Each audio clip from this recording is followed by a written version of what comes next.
to pass inspection. I'm Bob Burns, and that's my. No, I ain't told nobody, but. And Major areas Shoot, questions to okay, ask. it's got a microphone on it. Mechanical. Okay. Checklist is broken down into different parts. Questions to ask about mechanical items. We go over the you'll have a question asked, and there'll be a yes or no answer. And then the last column is for layers. You got some people. You, yeah, they got Mechanical to pay it, items, cause they things couldn't do it. that you install to make life That's a easier. You on camera For now. example, electricity.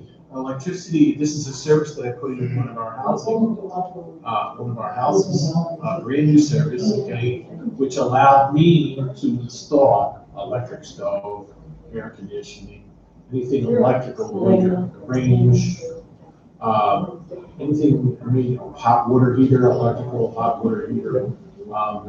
So electricity is important, and here's the list, the checklist, if you guys want to check out the checklist. Why everybody sitting on the back pew? Do all fixtures in the Trying to do when the social county distance. inspector comes, he's gonna ask That's for all two I electrical outlets per. Social or distance. Two, if not, just one outlet, and one light fixture per room. And here's an outlet here I used with the tester. Is there lighting in common hallways and porches? In other words, are the hallways and other areas of the house well lit for protection and, no tripping, falling hazards? Are the outlets, light switches, and fuse boxes properly covered with no cracks or breaks in the plates or doors? In other words, do you have it exposed to electrical receptors? Now, here in this picture here, I have an open spacer in the circuit breaker box, which is dangerous. You can stick something in there and get electrocuted. Are the electrical fixtures securely fastened without hanging or too long wires so the tenant family has access? No, you don't want wires hanging out of the wall and somebody grabs it with, a baby comes up and grabs it. It's electrocuted. So they right there. And my babies just get choked by electrical cords. Don't see a picture of it, but is there a possibility to get something? Does the unit have a properly working and installed ground fault interrupter or GFI outlet? And this is the sample of the GFI outlet. So I always keep record. You can use a tester to test the things correctly. That's a picture of the picture, so you print out.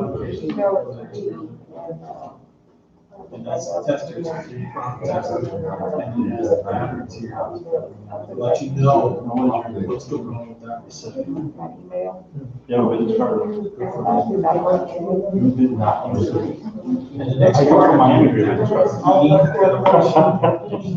Florida, it's not a big deal, but you still have to have ventilation and air conditioning. This picture here, I have a handler, AC handler on the top, and hot water heater on the bottom. Are all the utilities on the day of the inspection? People, if you have the utilities on and the inspector shows up, it's real. You have to have running water, and you have to have electricity. Is there permanently installed and properly operated? Okay, believe it or not, in Miami, you have to have some sort of heating device to warm up the air if we have a surprise cold front. People die. So make sure you have a proper heating element inside here. Could be an air conditioner with a heating. Are the air conditioning units installed? Are they cooling properly? Here is an air conditioner in one of my units. You can tell it's in bad shape, but if it's running, he doesn't care if it's in bad shape. If it's running and it's cooling, that's all they care about. They don't care if it's brand new or whatever. But in this case, this air conditioner is right back, as you can see the coil. Next video I'm going to bring to you is the plumbing, bathroom, kitchen, and other. And here we have some samples of what we were putting in the bathroom here. And this is my wife here showing one of her kitchens. So this is the first part of many videos that we'll be doing about the checklist.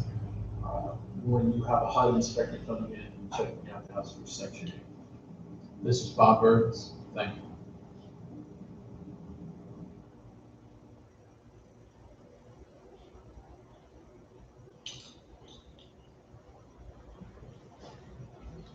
Man, we gotta take a test too. Hello everybody, it's Zach here from realestatelicensewizard.com. Today is the day a lot of you guys have been looking forward to. Today I'm going to go over 100 questions from our National Real Estate Practice Exam. This will be our 2020 version, and if you've watched our previous 2019 videos, you'll all. I don't think we wanna see that. Anybody wanna take, anybody here for the test? No? Would you rather train for a career in real estate using an app?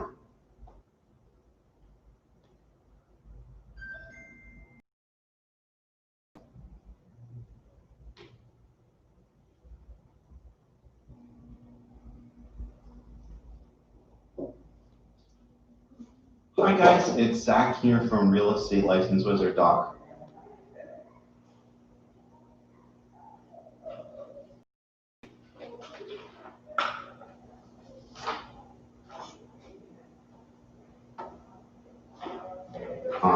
Today's a very special day. We're going to be going through all of our current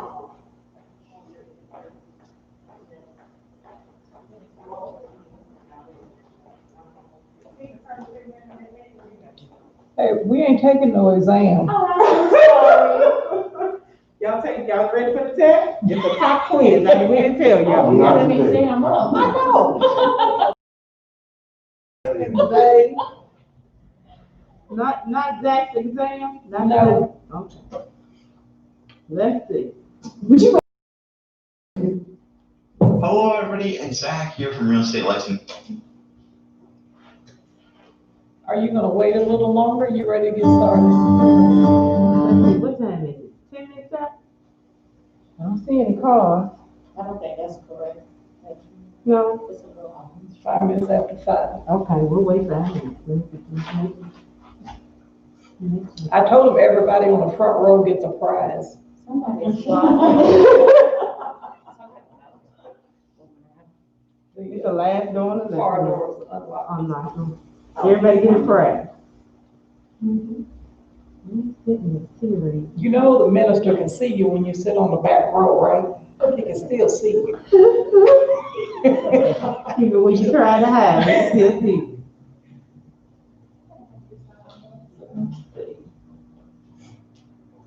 And this is part 3 of the housing quality standards. Yeah. You see that? That shows you how shy we are. Ah. Yeah, this should be on. Today we're going over part 2 of the housing quality standards checklist. We did part 1 last week and now we're doing part 2. In part 2, we're going to do plumbing. Yes, plumbing, here's some bathrooms that I had to either rehab or install. In this case, I was installing a bathroom. We hadn't seen one. Basically, nothing. Here I was rehabbing an old home. This is a case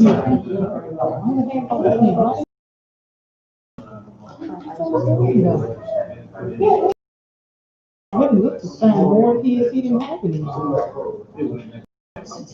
did, I was like, oh, this is good, but.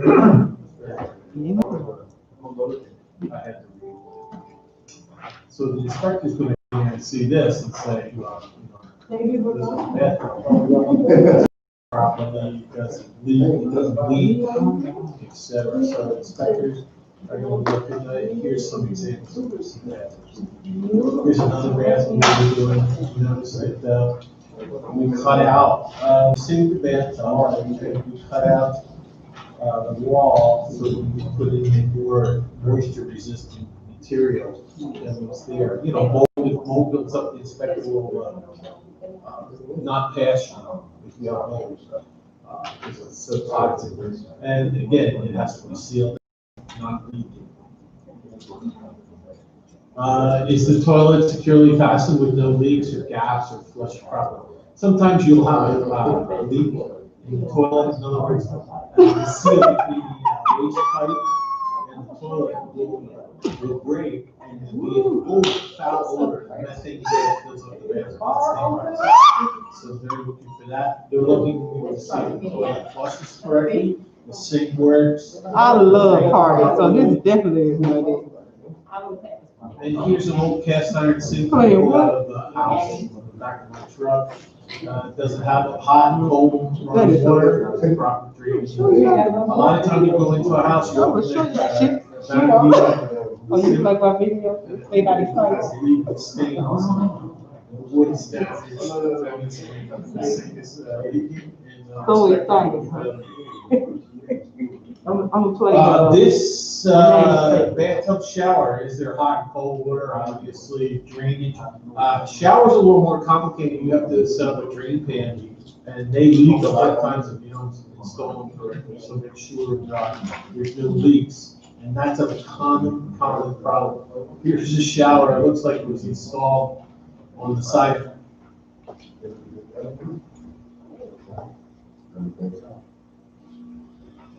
And this is part 3 of the housing cooperative.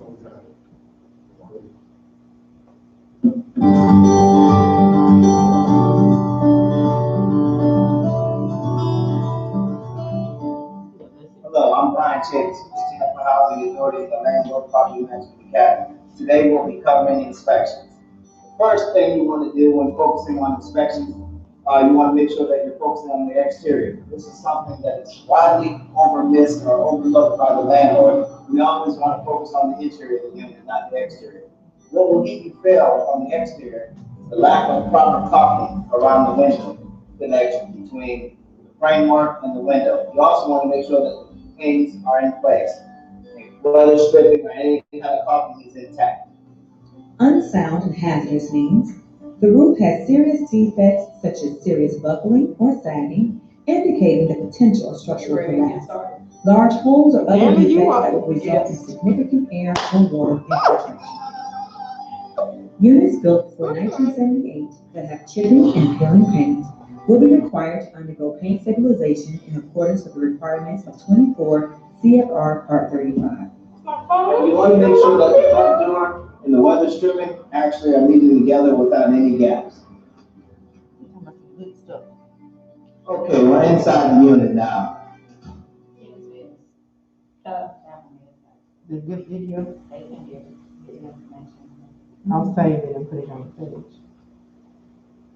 Well, we were expecting more people to show up, but we're gonna go ahead and get started and not take too much of your valuable time. Okay.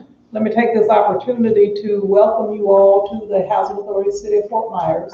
We appreciate your being here this evening. This is one in a series of landlord meetings that we'll be conducting so that we can reconnect with our landlords, encourage you for your participation, and tell you how we appreciate your willingness to participate in the Housing Choice Voucher Program. My name is Catherine Lamberg. I'm the Chief Operations Officer for the Housing Authority, and we're going to go over some information with you this evening. We're going to take all the questions that you have, and then we will close it out. We'll do this again next Thursday. If you didn't get enough tonight, you're welcome to come back again next Thursday and the Thursday after that. These two kind ladies here, I'm sure you all know Thea. Oh, yeah, I can introduce her. She is our housing navigator, and she's new to us, and we're happy to have her, and she's responsible for setting up this meeting this evening. And this fine young lady right here is, stand up, Renee. My only short joke.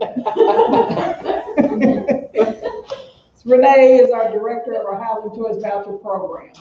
Okay? So I am, where are we going, Thea? Theo, we wanted to open up, not to just give you airtime, but to show you some information about the HQS inspections. Yeah. We're not gonna talk a whole lot of detail about HQS inspection. We'll answer any questions that you might have. YouTube is a great place to find these kind of videos. Tons of them out there. She happened to find a couple from Tampa Housing Authority, In Miami. in Miami. In about a month, you'll probably see Thea's HQS videos. They're gonna be on YouTube, TikTok, and something. But there are a lot of videos out there that give you detailed instruction, picture walkthrough HQS inspections if that's an issue for you. If you have any specific questions about the relationship of our HQS inspections, make sure you ask. We've recently undergone a change. Previously, we had 2 in-house inspectors, and in April of this year, we traded them in for a contract HQS inspector. So that's been a pretty significant difference, and a difference in the way that we've conducted business and how those HQS inspections have occurred on your units. What you got next? Just go straight to questions? No, we're gonna go straight. Tell them about the information that. Yes, so when you first came in, we have guidebooks. This is supposed to help you navigate. Okay, I'm sorry. Forgot. When you first came in, you got a guidebook. If y'all are watching us online, I'll send you an email that'll have this attached to it that gives the specifics about the program, how it works, general information about the units, requirements for HQS, which is Housing Quality Standards that Ms. Lambert was referring to. So this is for you, for your documentation purposes, to know exactly how the program works. And then this is should you say it was biannual? When is it gonna start? No? Okay, so this is included with the form to talk about the biannual inspections. This is just an attachment. And here it says annual, but it's changing to biannual. So that's what this is for.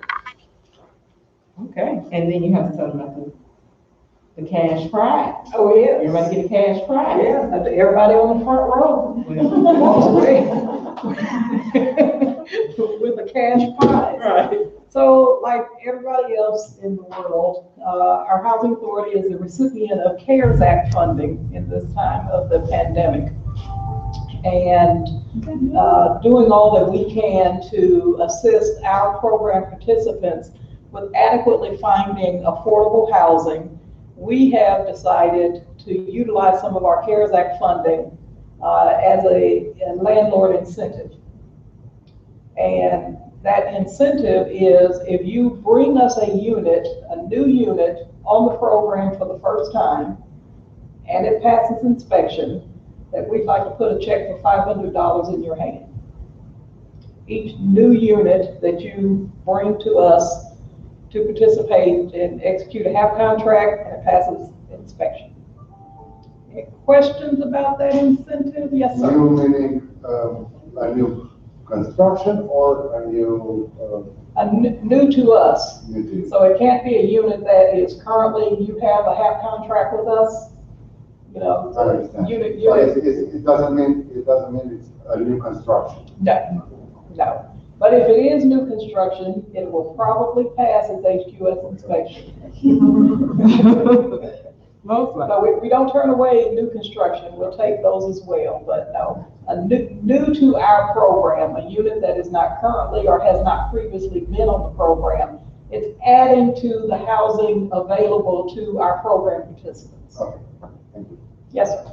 I just did a new construction building, and I guess got a house for 1 year. I guess my house, and she's supposed to move in and like to make me up to that qualify.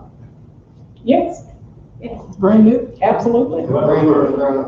Absolutely. Just got, Brand new unit with us. yeah, brand new with us, and brand new, it just got sealed today when the Okay. inspector came out. Oh, okay, great. Give this man his check. You got the check? No, wait. make sure that we get your information so that we can incentivize you for bringing a new unit onto our program. We absolutely appreciate it. Okay? So what I have done is actually ask all caseworkers to look back through all new move-ins that have taken place within the past month to impose the same. So some landlords who are not even familiar with this process, they'll just have a nice surprise. Yes, Kim, definitely. can you get a handle that? Why do you ask? Oh, because Kim's the lady that sends the money all the time, so. Oh, well, in that instance, yes, it will be with the check process. She's the lady that lets Kim send the money. Right, Renee, right. Yes. It'll be within the check process. So here's my question, I don't have to, everything after November 1st, I don't have to do anything, it should automatically be apportioned, or I have to remind anybody that that unit is granted? No, you wouldn't need to remind. A reminder wouldn't help, but like I said, I asked for all staff to go back through any new move-ins that we've had. So even a customer that moved from one unit to the next, we're going to be checking on that property to see if it was the first time being on the program. And what did we set our limit at? 5,000 for the number of new units you can bring? Thea, what's the limit? 500 units per person, right? Right, but we set a $500 per unit, but we set a limit On per. landlord. Was it 25? I think it was 2,500. Per landlord. You don't remember? I remember overall, Okay. everyone, but not for each individual landlord. Remember it on my computer. Well, the bottom line is that it's a great incentive. It's exactly what the CARES Act funding was intended to do, to help us to increase the opportunity that our program participants have for the housing that they choose to live in.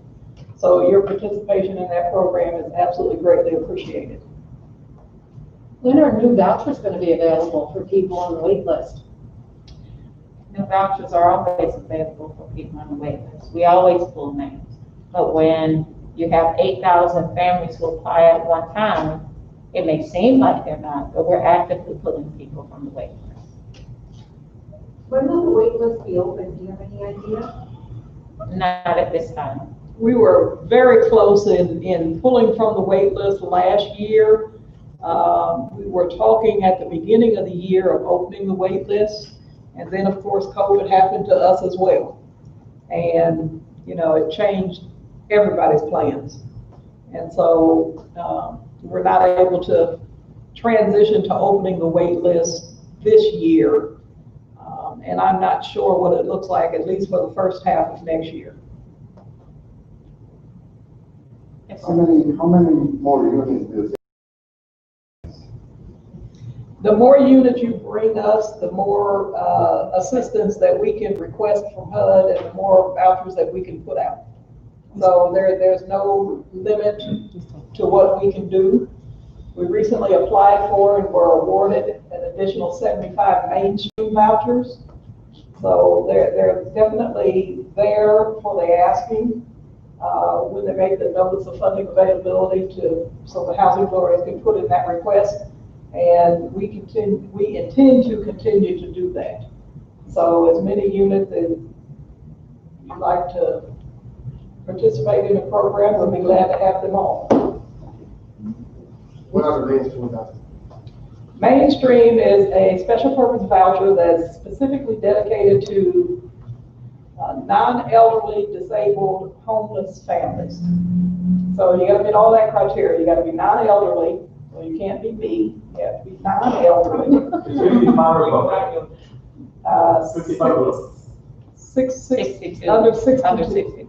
You be 61 and below to qualify for mainstream. Okay, so non-elderly, homeless, disabled. And all has to be verifiable. It can't just be someone who walks up and say, hey, I'm homeless.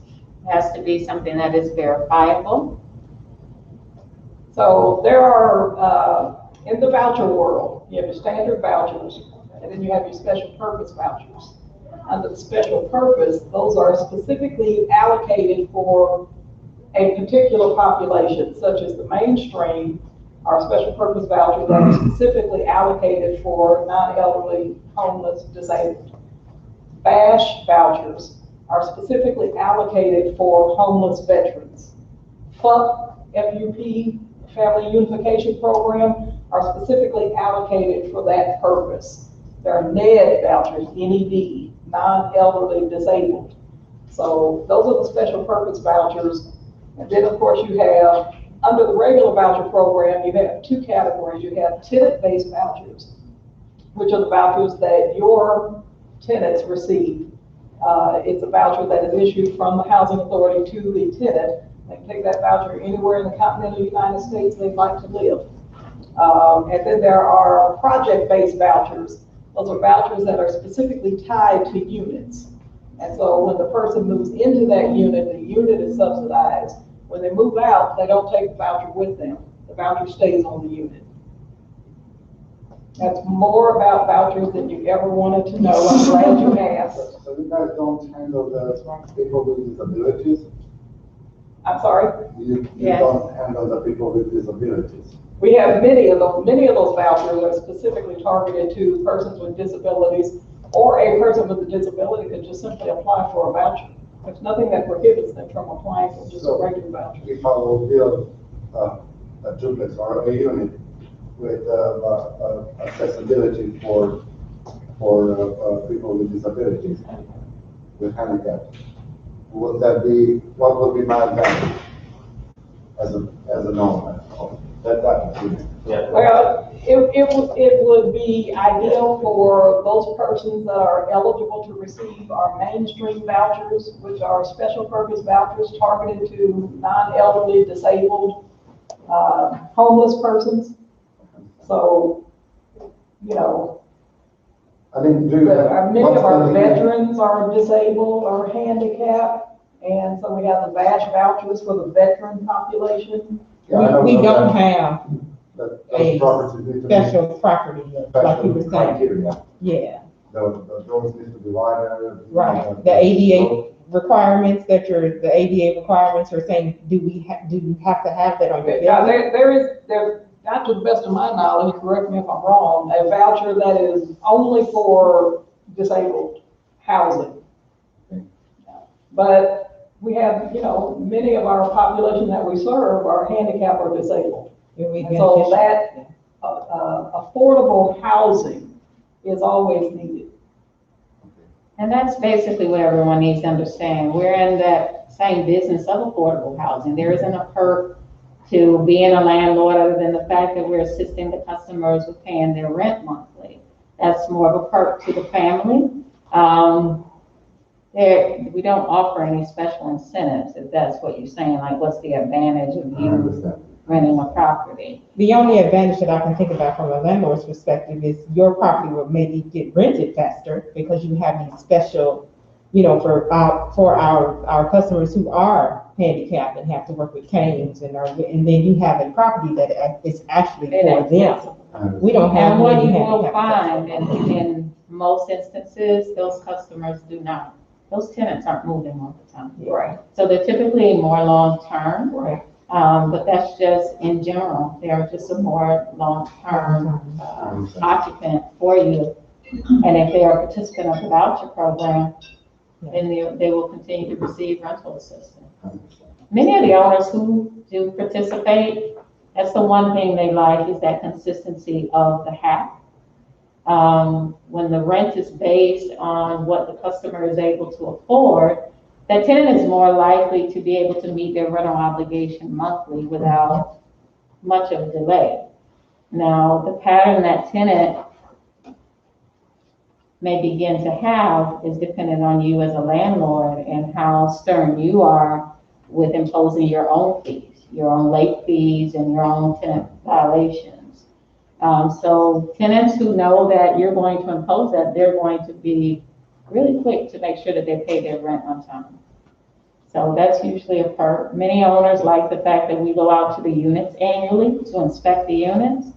Although we do it, you should be checking out your own properties as well. You should actually go and check on your units. It shouldn't just be at the point of occupancy for this tenant. It should be something that you're doing consistently, at least annually. You should know how they're caring for your property. Being a participant of the program has perks for the customers, definitely, but you have to treat them as an owner, as you would any of your tenants. Just because they have the voucher attached to them, the subsidy is all it is, helping them with their rent. But as the owner, you should definitely be imposing your own rules, enforcing your own lease agreement, and making sure that your tenant, because it is your tenant, stays within compliance. You can always chime in or ask us for help and make us aware of what's going on. What is And the we'll help. difference? We have a few tenants, and some come from the city of Fort Myers, and others come from the county. What is the difference? It's the same program. It's the very same program. The difference is who has the funding. Okay. It's two very different agencies. We are the Housing Authority of the City of Fort Myers, and then there is a Lee County Housing Authority. They're the same as us, just smaller. And how does a tenant become, or a voucher recipient, how are they assigned a particular office? They are, any housing authority is required by federal regulation to make placements solely from the wait list. So if they put in an application when our waiting list was open, they're on our waiting list. And so when they come up on that waiting list, they're called in and they're issued that voucher once they go through that process. To have received the voucher from the county, they would have had to have applied on their waiting list when their waiting list was open. Same with if I wanted to live in Miami, I wouldn't come to the Fort Myers Housing Authority to apply for housing in Miami. I go to the Miami Housing Authority, Tampa, Sarasota. Yeah. And then within one city, there could be multiple agencies like we have. And like Catherine said, it's just a matter of which waiting list the applicants apply for. That's the only difference. Are you seeing a lot of people relocating, moving their voucher to Lee County from other parts of the country because of all the chaos going on in the? That's common. They always do that. There's no more than what normally happens. Not an increase? No. For you owners that aren't familiar with that, the voucher is portable. You're able to move with it throughout the country. So customers are able, and they do, they always relocate here. And I think we haven't seen an increase in portability as a result of COVID. I don't think so. Not at all. I've had 3 recently. That's the reason for my question. Portability is a constant. You know, it's always been there. So we haven't seen a significant uptick in porting. As a matter of fact, you would have thought it would have slowed down. We actually even thought moving during COVID would have slowed down, but we're finding that not to be true. In either program, our lower end public housing or their housing choice voucher, you know, people are moving all the time. So,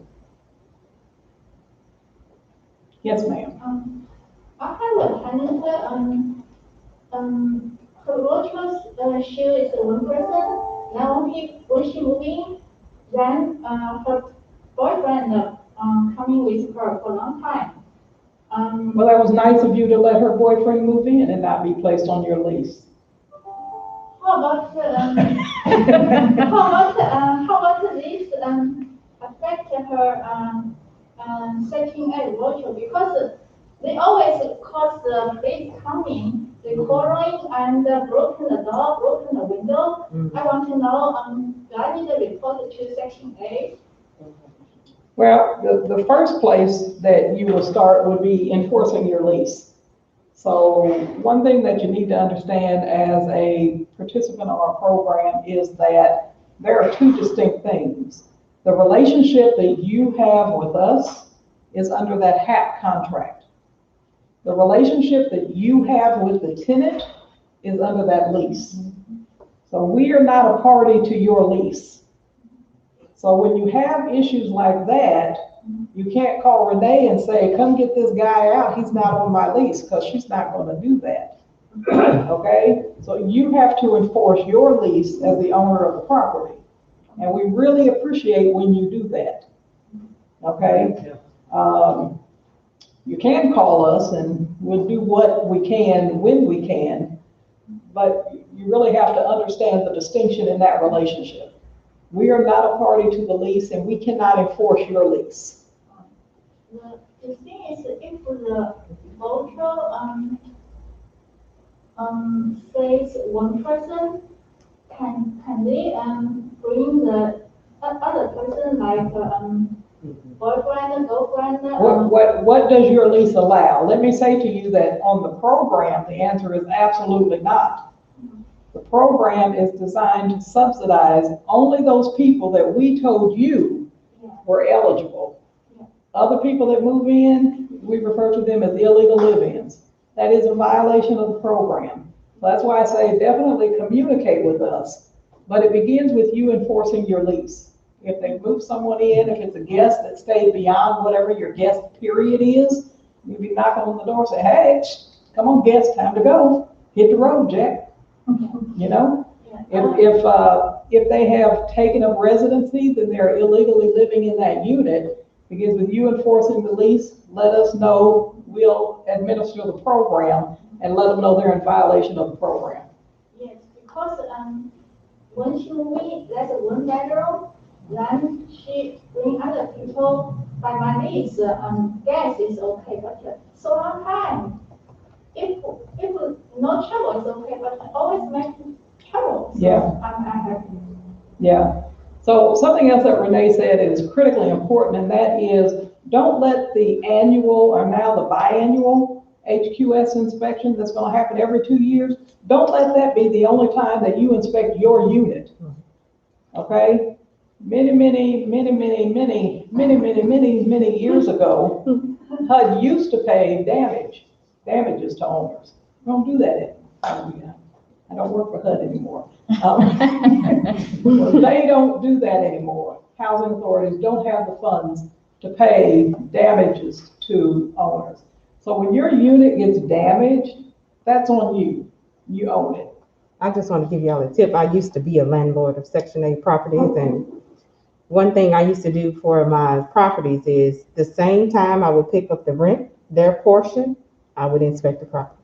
Same time. It was Every month? Every month, same time. Now, when I was paid to be a property manager, I would do that quarterly. My own personal, every month. Quarterly. So every quarter I come by, it's automatic. You can check and make sure they're not damaging your carpet or your walls, or because what happens is when that inspection, when the year's over and you finally go look after 12 months, oh, they destroyed the place. Well, you haven't even been in. And hold up, how many fingers of landlords that call you mad at you because their tenant? I can imagine. I don't think I have enough fingers. But it happens way too often. Way too often. And that's why I made the comment, because many owners are not taking ownership of their role as a landlord or owner of the property. Once you enter into a HAP contract, many owners have this misconception that it's all on the housing authority after that point, and it is not. You are still the landlord. You are still the owner, or whatever your role is, and it's up to you to enforce your lease. It's up to you to make sure the tenant is doing everything that they're supposed to do. And I'm not saying that won't come with some difficulties. Depending upon the tenant, it will.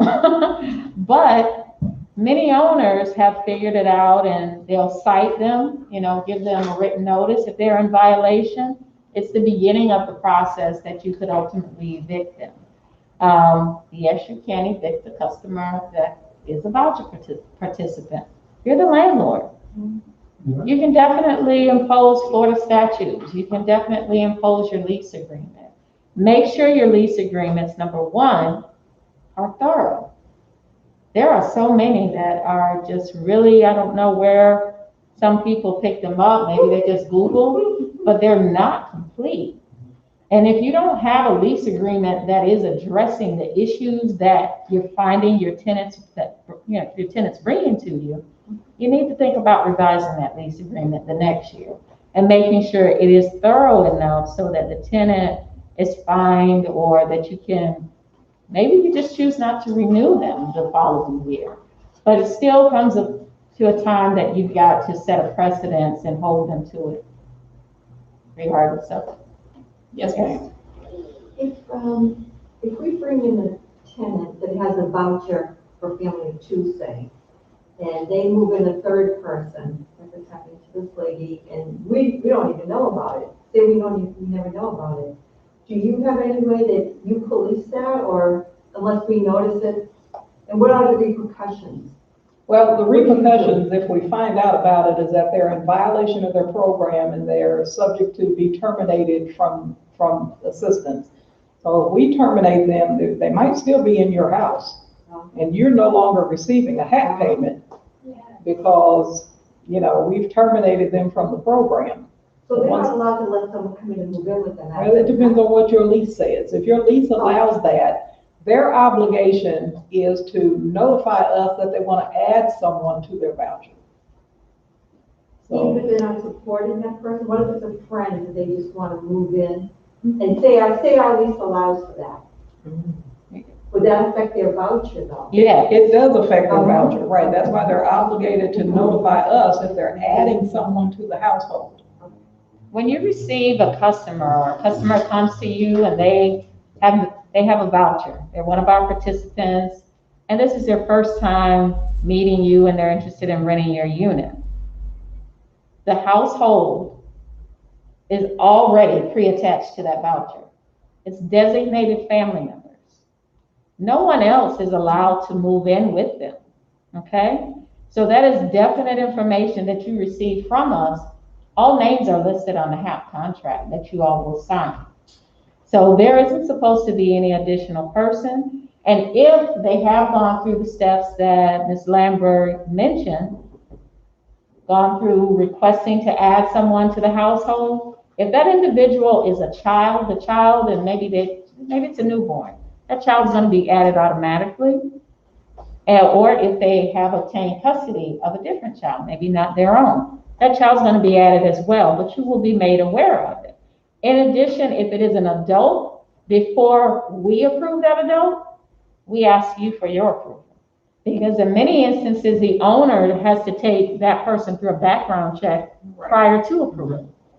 So we don't bypass that in any instance. So whenever there is an extra adult that has moved in, be sure we know nothing about it unless they have come to you first for approval, because that's part of our approval process. So unauthorized people, it's an issue, but do we police it? No, we don't. There's not really anything we can do. If we hear of it, then of course we're questioning the situation. Depends on what has occurred. If there's instances where there's been an arrest, then that's one way that it's possible we could tackle that issue, and maybe it's brought to our attention at that point. We rely on you 100% as the owner for whatever you see and whatever you know is going on. We're expecting you to follow Florida statute, follow your lease agreement. You need to cite that family. It needs to be done so in writing. You're going to give them a lease violation notice for whatever the issue is, including an unauthorized person. And it's really up to you to stand your ground, because we're hoping for days like before when we actually had the damage claims that we used to pay. We don't want to pay damage claims, but I will say owners from that era to now have changed. And this is nothing bad on any of you, because you may be the best landlord ever and you may totally care about your unit. But we're finding that owners don't even prepare for a tenant anymore. You know, we go to do an inspection, it's dirty, you know, there wasn't really much care taken to prepare that unit for a tenant. I find when an owner does that, you've got someone who's actually going to care and respect the unit that they're choosing to rent. You know, the purpose of a deposit is to ensure that you receive that unit back in the same condition as you turned it over to the tenant. If I move into a unit and it's all dirty, what incentive is there for me to get a deposit back? I get clients who tell me all the time, well, it was dirty when I moved in, so they need to give me my deposit back. Seriously. And we don't get in the middle of any of that. That's between the tenant and you. We don't get involved in any of it at all. But it is important that you let us know, because a tenant that's in violation of their lease is in violation of our program. Correct. They could be subject to losing their housing voucher assistance. When you cite them, forward us a copy. Right. Whatever your written notice is. I just want to be clear on this though. Okay. If our lease allows them to let another adult move in, say a friend or whatever, but wouldn't that affect their voucher? Because it's not allowable under the HAP contract. It is not allowed. Okay, that's what I wanted to be Yeah. clear on. Not allowed. Even if they notify you, say, hey, I want my friend move in, Well, my landlord and said it's a little okay. more detailed than that. They're literally adding someone to their voucher. So they can't just call up and say, hey, Renee's gonna be living with me now. It doesn't work like that. Okay. Because what we say then is, well, you need to have Renee come in, because as an adult, she's got to sign.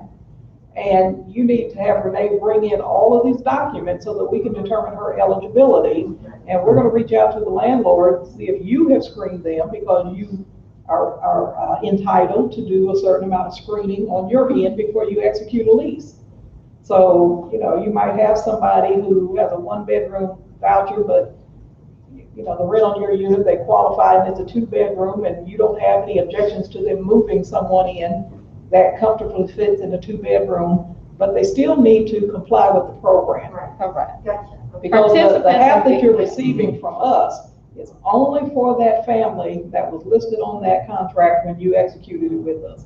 Anybody else, and other people coming in could affect the amount of rent that they are required to pay. It could make it go up, but it can also make it go down. There's an additional $480 deduction for each child that's added. So if we don't know about that child, they're not getting the benefit of that deduction. And their rent is assessed based on the income for the family members that we are aware of. Right. That's the way the program is set up. So any unauthorized person could potentially have income that's not being counted, and which could potentially put them ineligible for the program. So that's the reason why it has to solely be the occupants who we listed on the HAP contract. My question pertains to the payment standard. What is the difference between FMR, which an example is Where? 97 2-bedroom, to payment standard, which is 1316? It's almost a $200 difference. What is the difference to us? Fair market rents are set by the federal government, okay? They establish them annually for any for any area within the country, every area within the country. And the payment standard is based off of the fair market rent. We are participating with the voucher program, and with the voucher program, as an agency, we have the ability to set or establish our payment standards from 90 to 110% of the fair market rent. 120% with HUD approval. Correct. Without any HUD involvement, up to 110. Right. So our agency has established the payment standard at 110% of the FMR. Okay.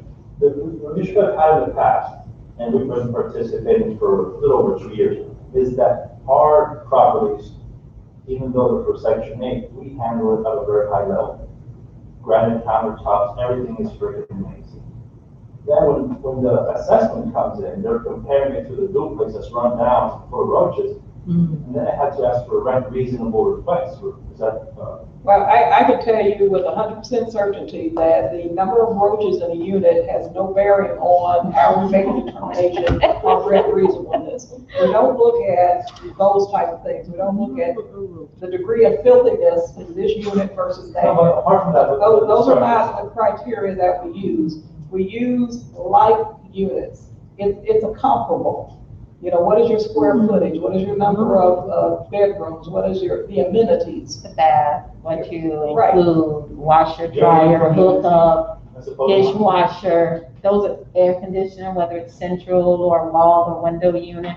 It's all of those things that we're actually assessing to determine the rent reason. Now, for that, is that for a special request we have to make for someone to actually go there? Because I think I had one time someone went over there and If you disagree with the payment standard that has been identified, and first let me take a giant step back and say that window for the housing authority to determine the payment standard is 90% of the FMR or up to 110%. Okay, if we go above 100% of the FMR, that's less money that we have to work with. So the voucher program is a budget-based program. They don't say, here's 100 vouchers, house 100 families. They say, here's a pot of money, house as many as you can with the money you have.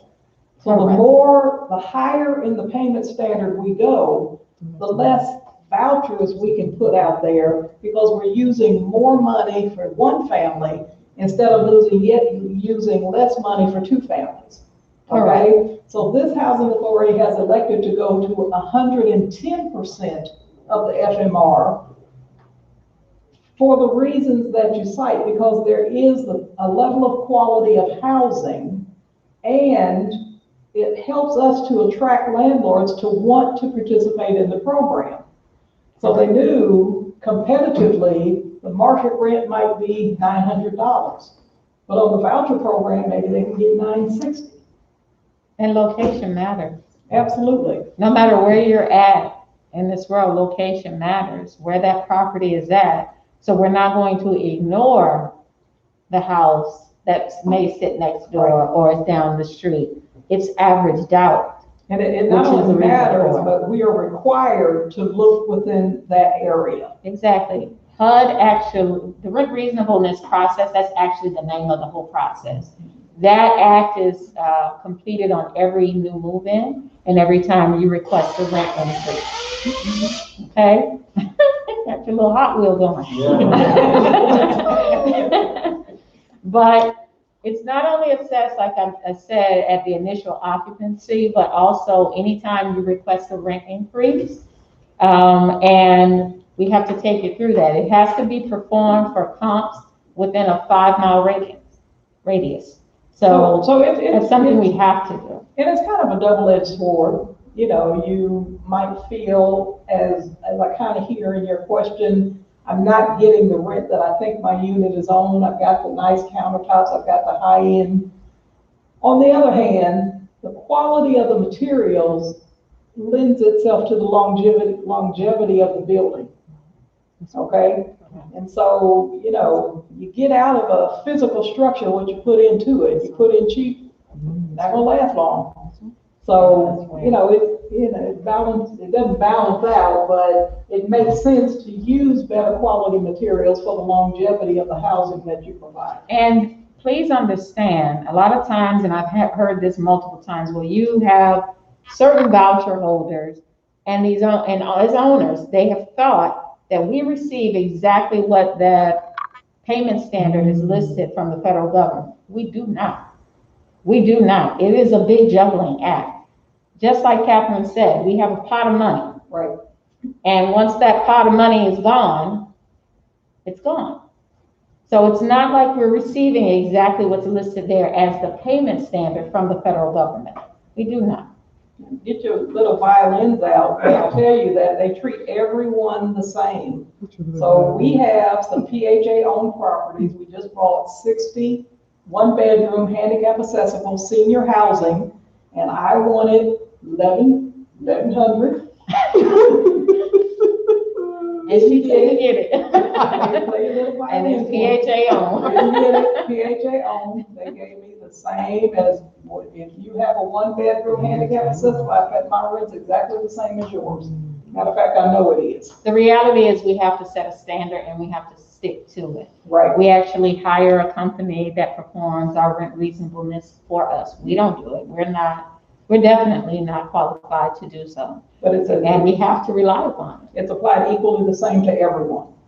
Yes. Another question, shouldn't we then get, every time we renew, part of that PDF form you get? The what? The yearly inspection. It would be nice if I can get the rent reasonable report every year from my property. Oh, we don't perform it every year with rent increases. Yeah, okay. Well, I put an increase 60 days prior, right? Mm-hmm. Wouldn't it be much of a problem to You can always request that from the caseworker for that random report. Perfect. We've provided that to owners in the past. It's not an automatic thing for us to forward out. And it would only be an issue, I would assume, if it's not being approved. But when rents are requested above the payment standard, it's not that that's not possible. It can definitely occur. You're not getting that money from the housing authority. That's just coming out of the client's pocket, and that's if their income affords them to be able to do so. It's never going to be a point where the housing authority pays that in half. So while I understand wanting to get the maximum rent that you can receive, it's not coming from half, it's coming from the family. And it's awesome, like Catherine was mentioning about affordable housing. And not every owner is trying to necessarily be in that basket of affordability, which is fine. And there's nothing bad, no bad thoughts about it. But that's the whole purpose, is to try and get families to steer them to units that they can actually afford. Because what happens way too often, and hopefully within the 2 years you haven't felt that ever, but we have customers constantly trying to go above their means.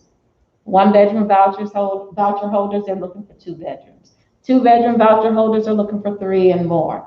And they're hoping to find an owner who will lease to them at the lowest amount possible or at their highest amount possible. When that customer is going up to their maximum, that's above their 30%. So if that customer were to lose their job the very next day or next couple of months after moving in, rent becomes very hard.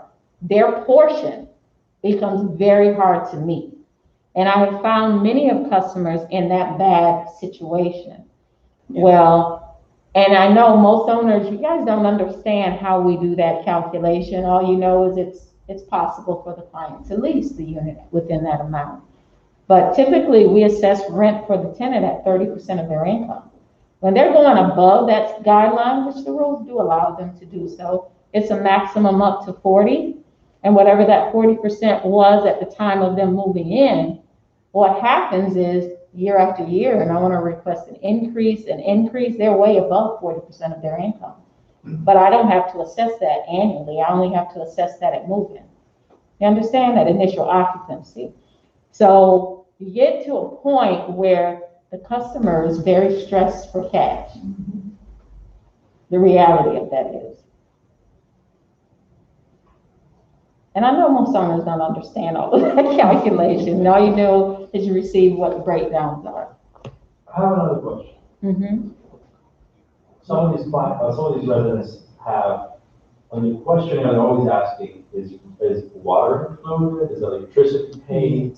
How does that change the half payment? We figure out what's 30% of the client's adjusted gross income. So that's our base, okay? And then depending upon which utilities the customer is responsible for in your given unit, annually we have to evaluate the average utility allowance. We perform a utility allowance schedule or actually hire someone to do it. And so we have a set amount of deduction. That's a deduction for the family. So it's 30%, and we subtract the utility allowance depending on which utilities the family would be responsible for in your property, and that's going to be their rent, whatever is left over, plus any addition if they're over the guideline or over the payment standard. That's great information. I often wondered how that all works. Yeah, and I mentioned 30% of adjusted gross because, as Catherine mentioned, they receive deductions. So for each child in the household, there's a deduction. If you're disabled, meaning the head of household or spouse, there's a deduction. If I'm employed and my children go to daycare, there's a deduction. If I am elderly or disabled and I have medical expenses that I pay for, which could be insurance, my copay, those are deductions. So it's different for each family. How is it that some of the tenants have 100% of their rent paid? all based on their income and the deductions. Like we mentioned, they're different for each family. I have customers who will call and they say, well, my situation is the same as my friend, but I pay such and such and she pays such and such. Why? We work at the same job. Your income is, your family situation is not exactly the same as your friend, nor will I begin to go over that with you. No, I'm not going to compare for them. But a lot of customers contact us asking and they think it's the same, but it's just all a matter of the bottom line. You have to take it through the magic formula and see how it comes out. Did I hear you say that the inspections are going to change to every other year now? And that's effective when? We've already been doing. We started this year. HUD strongly recommended to housing authorities a couple of years ago, but we were still doing it on an annual basis. But of course, with COVID, you know, it kind of makes sense to lessen the amount of time that we come into the unit. But it's also predicated on your unit passing an inspection. Mm-hmm. So if your unit doesn't pass, you might still see us every year. Correct. And what's up with the new company that you've hired to do the inspection? Don't you just love them? No, thank you. Sorry. Very nice young man. No, it's crazy. So we're happy to take any examples that you might have. Well, I'll take it offline. I went out last month with the young man to QC the inspection. And I went to multiple units with him and observed him doing his job. He's knowledgeable. He knows what he's doing.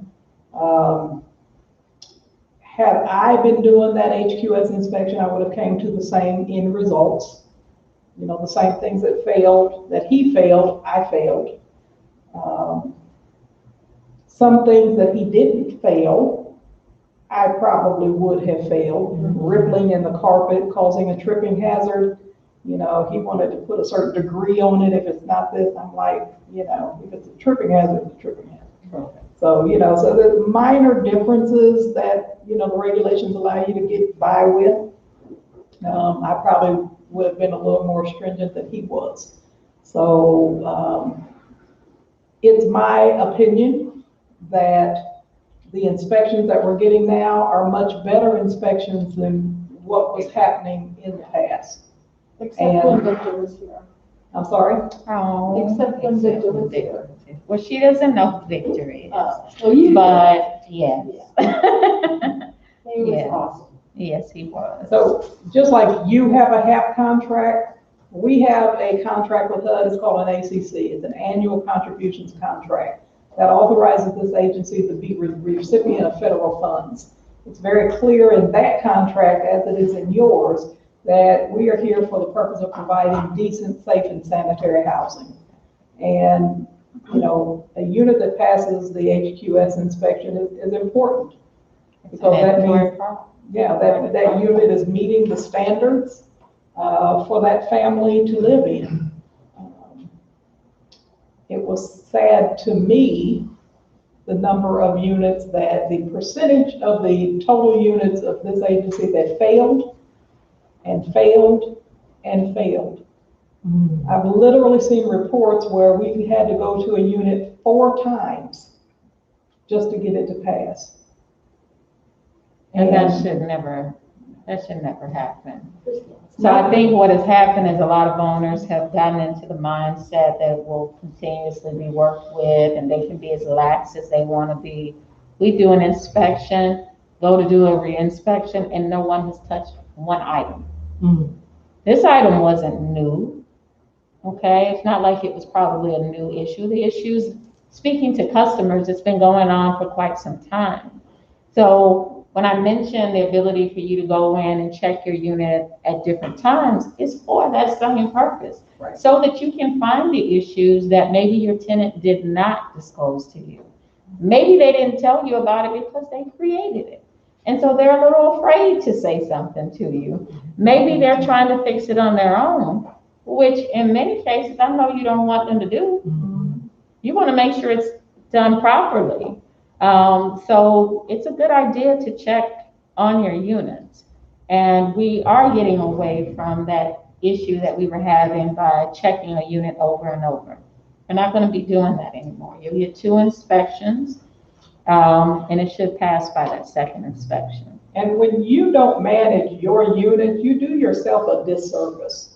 You know, physical structure, we manage housing, we manage apartments, okay? I manage this building. A physical structure that is left onto its own devices doesn't stand. It doesn't get better with age when it has delayed or deferred maintenance.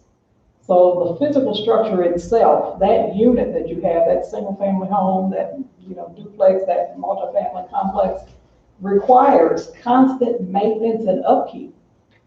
So, if you don't tend to those needs, it will break down much faster than, the quality housing that you could have to keep in the rental market. And, the worst thing on the rental side of things for us, those tenants that don't call in a work order. While we've been dripping for 6 months, and now you tell me, So, encouraging that they call you immediately and let you know when you come to do those work orders. That's always another opportunity to get inside the unit at their invitation, to take a look around, to see how things are being maintained, and to have that conversation with your tenant and address it. Don't ignore it, but address it. So the HQS inspections are very important. I've had no trouble with the new company. I find that they're much easier to communicate with. And your price doesn't have the issue. I'm satisfied with the new company. Yeah, we love them. Must have been a bad day for me. Yes, sir. What are the most requested units from your side? 1, 2, 3 bedrooms? Oh my goodness, there's so many. A lot of people are wanting single family homes, whether they qualify for them or not. But we have a lot of people in apartment communities. I can't really say what's the number 1 or what's the most. Because I've got like 3 lots that I'm ready to build on. And I was just wondering what would be better for you guys to have. And on our other side of the house, and it's the housing stock that we manage and maintain, we have a shortage of 1 bedrooms. But what we find is you put that new mother in a 1 bedroom, her and a small child, eventually that child grows up, and now they've outgrown that unit. But yeah, we have a large need For affordable housing. 1 bedrooms. Yeah. But I would say that's probably followed closely by 3 bedrooms. 3 bedrooms. 3 bedrooms. Yeah, 3 bedroom list is probably the longest wait list that we have. So any affordable housing. Affordable housing is just needed. Wondering which is the worst on your offer from us. I would agree with 1 bedrooms is the hardest to find. Yeah. I would agree with that, but most of our customers don't want them anyway. Most of them are looking for something, like I said, beyond what they're eligible for. They need that extra bedroom for their stuff. Yeah. Have stuff. Yeah. I put that out there because I get irritated when I hear people say, but what about my stuff? See, I don't have stuff, I have people. I can't give you a 4 bedroom for you to live in by yourself because you got stuff. But there's a whole family out there, 8 people that could comfortably live in that unit. Yeah. We do foresee many of our customers actually utilizing 1 bedrooms, especially with the mainstream vouchers that Catherine spoke of. A lot of those are individuals who have been chronically homeless. And they're happy to rent a 1 bedroom unit. They're not as picky, you know what I'm saying? So 1 bedroom units are actually an awesome commodity for those customers. We've recently received vouchers to house them, so it would be a good thing. If you got a nice lot, do a duplex with a 1 bedroom and a 2 bedroom, 1 bedroom and a 3. Or 4 Or 4 plex, yeah. My last question. The only thing I really haven't gotten to get a hold of is, I have a few units that are 3-bedroom, and I've never been able to get the payment standard for the 3-bedroom. I always get the 2-payment standard. I can't find the person that's gonna pay the standard. Well, that's because the tenants who come to you are eligible for 2-bedroom vouchers, so that fits the criteria I'm speaking of. So you can hold out for a 3-bedroom. Yeah, you don't have to take You don't them have just to because accept they it. come. You can still, anybody that comes to you and says you accept Section 8, you're not obligated to take them. You still have the right, and we've heard you exercise it, to screen that person. And if they don't fit, you know, if they're 2 people and you have a 3-bedroom, I'm sorry, you're not the family size I'm, renting to. Exactly. Let Thea know the addresses and she'll put you on that list, and every time we have a briefing, when we bring our applicants in to issue their vouchers to them, Thea's developing a list and we give them that list. We've also utilized our CARES Act funding to give them bus passes to help them get transportation to different places. So as much assistance as we can give them, so make sure we have your units on our list. We'll give it to them. It's listed by bedroom size. Oh, you're on Go Section? Yeah, Oh, yeah. But you always get the 2 instead of the 3. Yeah. We It's use, just that I have a few 3s, and then when you're renting below the Yeah. standard, you feel yeah, like well, don't do that. you're getting ripped off, you know? Oh, of course, don't. Yeah, don't do that. Hey, you biting your own hand. No. Right. You don't do it. I mean, it's up to you. We appreciate you doing it. Don't get it wrong.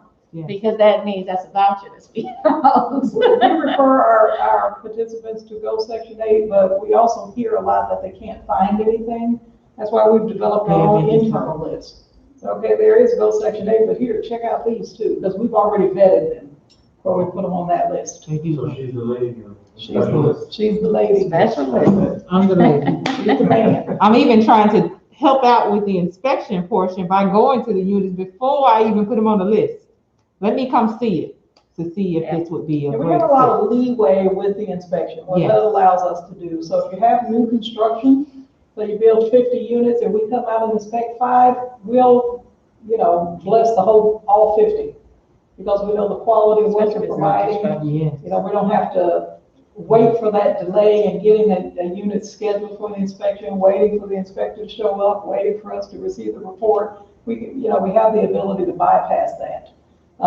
During COVID, one of the waivers we exercised was, if you are otherwise a good landlord, you do everything right, and your unit always passes, we were giving you a pass. We weren't coming to do an inspection because of COVID. For the initial inspection, we allow customers to take occupancy, enter into a half contract, Right. and we did the inspection later in the year. Right.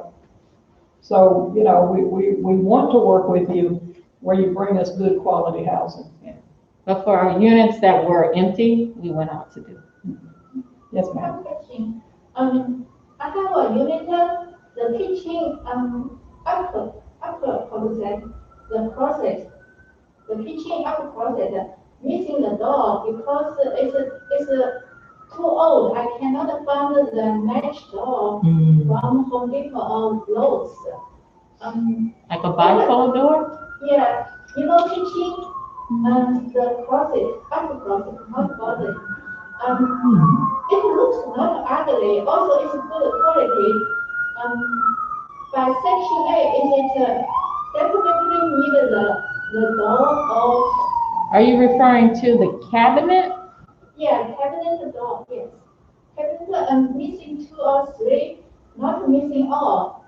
Because too long time ago, I cannot find the exactly one from Home Depot. So by Section 8 side, it didn't require exactly landlord need the door for cabinet, kitchen cabinet. So it's a kitchen cabinet, is it an upper, or is it the upper cabinet? Just the regular upper. Just the regular upper, okay. There are constructing apartments now with open cabinetry. So The storage is needed, period. It's fine. So It looks not ugly. Also, it's good quality, very good quality. Just Sure. missing. If you see nowadays, people are doing that on purpose. Right. They're purposely pulling some of them out. They determine which ones they'll stack, like china or different things within it. Sometimes little pieces of art. The storage is there. I mean, that's up to me. If I want to rent your place like that or not, that's up to me. Yeah, we've seen the personal desires internal transfer from the traditional cabinet to the glass enclosed cabinet to no cabinet door at all, to open shelving. Yep. So you should be okay. I think it has to look appropriate. You know, it can't look cabinet door, missing cabinet door, you know, so. Any other questions that you all have? We got $500 check for whoever can show us their HAP contract. I got it right here. Yeah. I got them all digitized. Which one do you want? I know, right? A new one. Hey, that's a joke.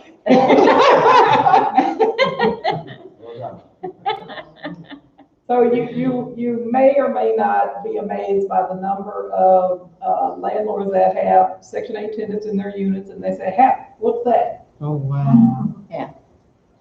So all they know is, where's my monthly money that I receive every month? They Exactly. don't understand that there is a contractual relationship between you and us in that HAP contract. And the HAP contract very clearly says, as does your guidebook that you've been given tonight, what your responsibility is under this program and what our responsibility is under this program. And we do have a responsibility. It's not all on you, but many of the things that landlords think are our responsibility are really yours. Enforce your lease, screen your tenants, visit your unit, notify us when you're having issues. The tenant moves out, we should be the first to know. We should have known before they moved, but that's another story. Is the pink packet available on PDF on your website? No. And it's on purpose, or else they come in all the time. Everybody would have one. Miscellaneous. You get a pink When we certify, Everybody hey, gets a Oprah, pink packet. when we certify a customer, it's for the purpose of them to locate housing. We get customers who were certified 2 years ago and they held on to a packet and all of a sudden a packet pops up. Oh, wow. And no one has initiated a move. So we do not proceed with that inspection, and many times the owners are upset by it. It's up to the family to initiate that move. It's up to the family to actually provide you with that document directly so that we can conduct an inspection. We get owners who call and ask for it. Well, send it to me. So-and-so contacted me. No, I'm sorry, they have to provide it for you. And that's just the certification process. Okay? Any questions? We said? Thank you, Renee. What's your name? Stanley Kendra. What is it? Kendrick? Yeah, but we operate on the generalissimo invest. Oh, Yeah. yes. So I sent Catherine an email to get your, the standard PDF format. Oh, that's, We yeah. got a That picture of it, and our people are very particular about details. okay. It's wonderful. Thank you all very Thank you much. very much. We appreciate you coming. We'll be here again next Thursday. If you have more questions, come on back. We appreciate you guys. Absolutely. Your eagerness to learn and understand better.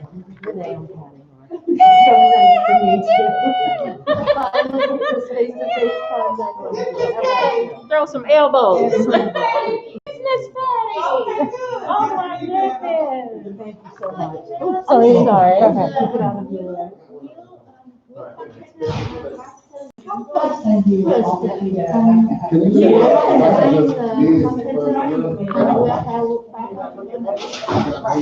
Was it a new property? Not just a new contract, but a new property? Yes. My friend is he just have the, when you need a defects, move out, it's clean out. So, if he got a document before, he can tell you, Nothing for everybody. Well, we have one that we can. Post it on those section 8, if he'd like to help you, we can put it on our listing, and we'll pass that out to our customers who are certified. Okay, good. Yeah, he Okay, let me get a pen. We have 2 units actually together. Would have been a good idea if we brought some cars down. Yeah, we made the handicap bathroom. Made the lamps for him, all that stuff. Well, he's been our tenant for more than a year now, they're very hardworking people. Oh, you want something on it? Or you want? Yeah, that's right. For me? Yeah, so she can contact you, or a friend has a property, and you can list it. Oh, that's good, because I go to section A, I post it, but my friends don't know. Is P? We have already. Yeah, it's already handicap. Okay. There's another, that's 3 bedrooms, the only has handicap ramps. But that one has a pub. Yeah, she'll contact you. She'll respond to the email. Will you have another, Yeah, so you on South give Street. They'll give you the P packet to complete, right? That's the only thing that's not that that. paperwork to complete, Can yes, returns it to us, and then. We made the ramp and everything for him. that is the way more directly than. So he is going to start 4 bedrooms, just combine. And we'll tax it to the customers that are certified. So I'll send it. How many bedrooms? And we have other 2 properties. bedroom, 1.5 bedroom. Definitely, we can. Yeah. So, whenever something becomes available, I'll let you know. Yes, We you do. should email, I have our phone, I give you my cell phone number, so you can text me, whatever. I always, You got pictures, whatever, now. They always keep very good. because, Yeah. Right?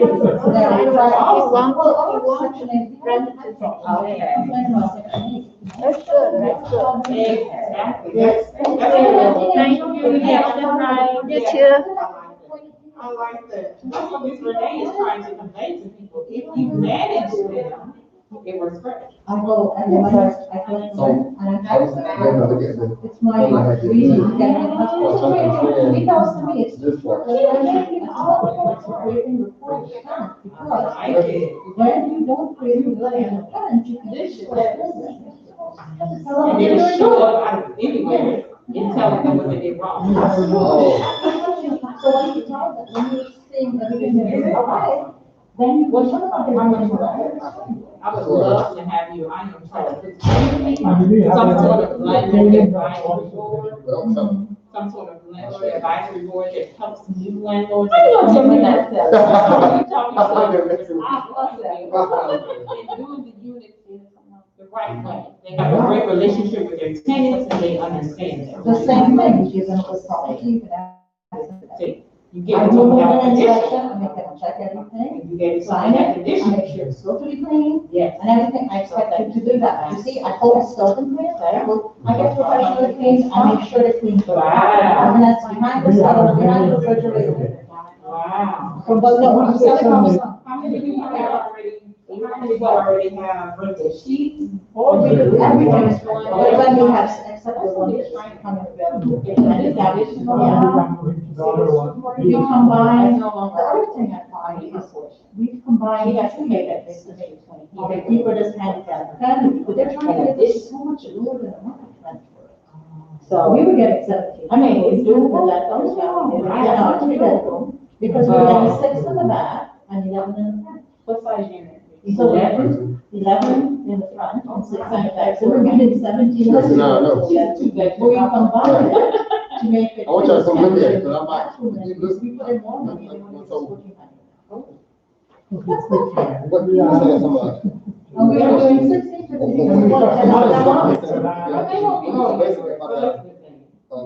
Three. Yeah, It would've been. but it's still a whole lot more than. That's what So, Yeah. it's all So good. there must be a way to appeal. Right here, all right, so you might have seen, big site? So send me an email what you have. Well, I'm listed. just- Yeah, the other one, I think I would have, do you ever need a handicap ramp when you can use the truck stuff? Just come So on, maybe I'll send you that one and see. Yeah, if I have to build it. I'm sending you this. feel like, it's real nice. You sit, that's like. Thank you very much. Nice question. Appreciate it. Thank Thank you. you. I ain't telling you. Man, no, he was saying like, but he don't see him look like this. I'm just gonna